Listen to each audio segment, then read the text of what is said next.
We begin with the sighting of an apparent pterosaur seen in 1993 in Durham, North Carolina. I now quote the eyewitness, Dane Simmons. Me and two of my friends saw one at different times. I was alone driving my car and looked out my sunroof to see what I think was a pterodactyl. Huge bat-like wings, 2 feet in the back, and long pointed beak and back of head. It was so big I could easily make out the features. I estimate the wingspan was like 10 to 15.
Why was this young man nervous while I interviewed him on a remote tropical island of Papua New Guinea in 2004? Was he just nervous because an American was interviewing him, or was it remembering the Ropen? About 10 years earlier, in the 1990s, he was one of 7 boys who hiked up to the crater lake they call Pung. Perhaps they ran along the shore, yelling, having fun. That's when a huge Ropen flew over the surface of the lake. What happened then? Came back home. Oh, very frightened. Okay.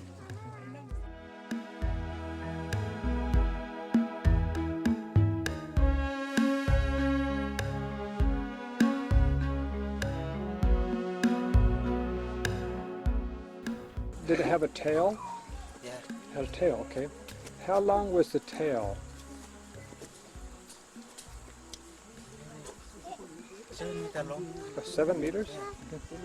7 meters is 23 feet. Even if he was greatly mistaken or exaggerated, that flying creature was no bat. Could it have been a bird? Yes, no, it is.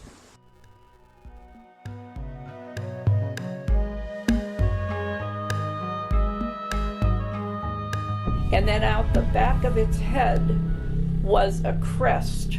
So it was directly overhead before it flew off into the cloud. Leathery, had the claws on the wings.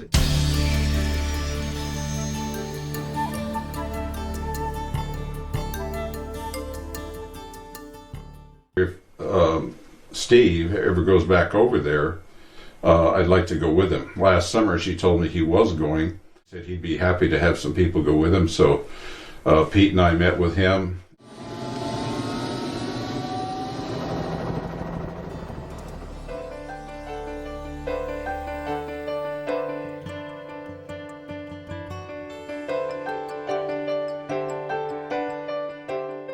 I thought we ought to look for an observation point. So I got up on the grade and went up, and I found an area that looked like would work. On March 25th. Well, I was in my hammock and I heard big bird, and I came out, I grabbed the camera, I looked up into the sky and I saw it almost right away. It was almost directly above me. It was large, larger than any of the eagles or any of the other birds that we'd seen. Leathery, had the claws on the wing. I saw the animal and I was just stunned. You just turned the camera on and I tried to focus in on it, but it was a very bright day. Almost no clouds in the sky except for very high clouds, white. So I could not get a good view of the thing. I only had a LCD screen to look at. Didn't have a viewfinder, like a hole to look through, a peephole that I could have shaded my eyes. I just shot it up into the air, hoping that I would get an actual shot of this thing. As it turns out, I got 130 frames or so of the thing. Some of it blurry, some of it better than others.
Me and my brother and my stepbrother, we went out to go try to find anything.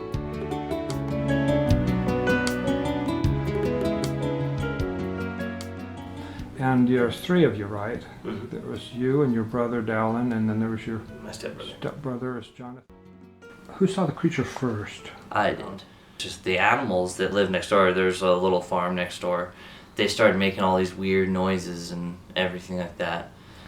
And it flies over, I see it, and just like, what is that up there? What is it? It's like a giant bird or something. like It's like this bird kind of thing, flying, like soaring though. about 20 feet, maybe 15. That was probably my best guess on there. 15 or 20 feet in terms of Wingspan. wingspan. Okay.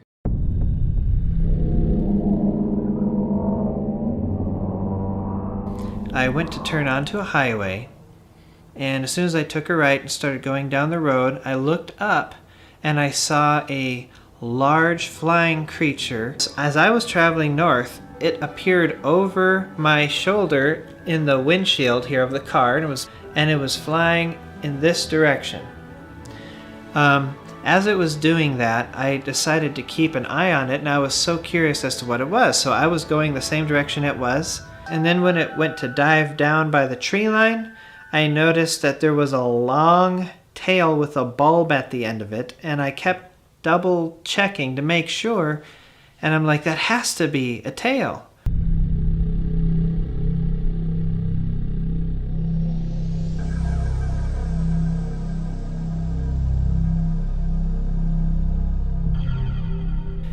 I tried to make a turn, but the lanes were too short, so I had to do a 3-point turn, but there was a car on the opposite end that was coming. It was, I would say, a little bit smaller than the first one, but I got to see its face good enough. I saw some teeth in its mouth, and I saw a large eye, and I could see that the wings were bent at angles in the front and were curved in the back, and I didn't see any feathers.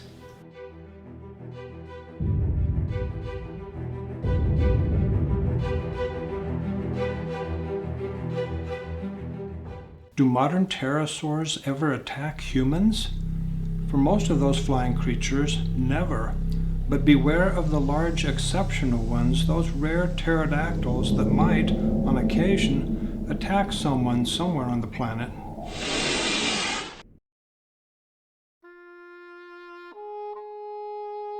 This is a memorial for a fisherman who died many years ago on a small island in northern Papua New Guinea. For now, we focus on Papua New Guinea in the Southwest Pacific, where I led a Ropen expedition in 2004.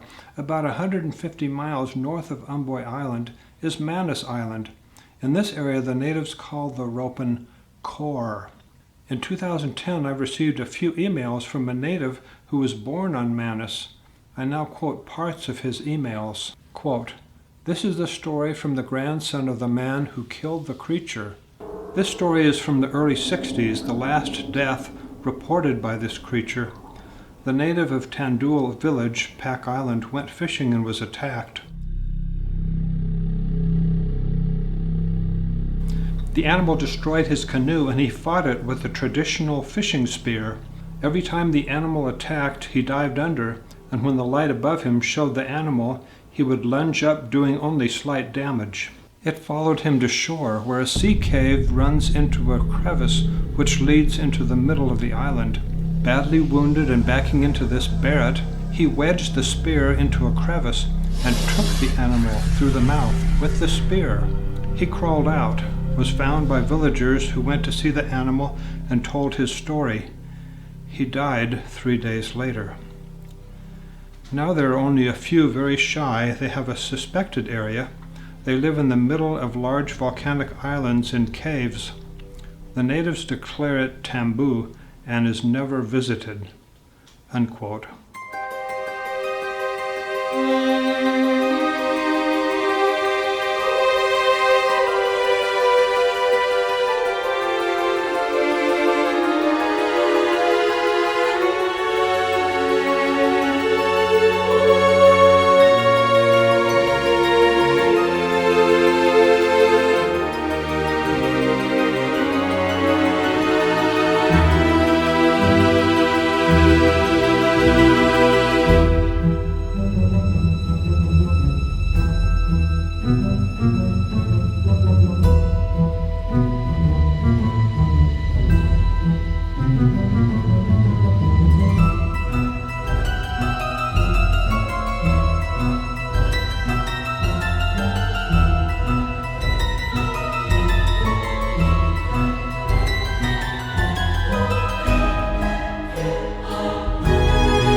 Scott Norman, my associate Garth Gessman, introduced me to this cryptozoologist who had explored in Central Africa searching for the Mokele-mbembe. After he arrived at the search area, he watched a video that investigators had recently recorded what they thought might be a pterosaur at night. Scott thought it looked like a bird. Chad Arment reports that Scott said, "I was very skeptical and didn't think we would see anything. I stayed up till 4 a.m. Here's the kicker. The skeptic between 1:30 and 2:30 a.m. has a sighting. I was sitting in a chair sideways toward the shed, looking up at the starry skies, when this animal came gliding just over the shed and into the field." Unquote. From Scott's description of the shed and the flight path, the closest it came to him was probably 20 to 40 feet. The creature's wingspan was roughly 9 feet. Scott described the wings, bat-like because of a heavy wavy appearance. He felt that the body could have been over 5 feet long, with the neck at least a foot long and the head about 4 feet long. He felt confident that the wingspan was 8 to 10 feet.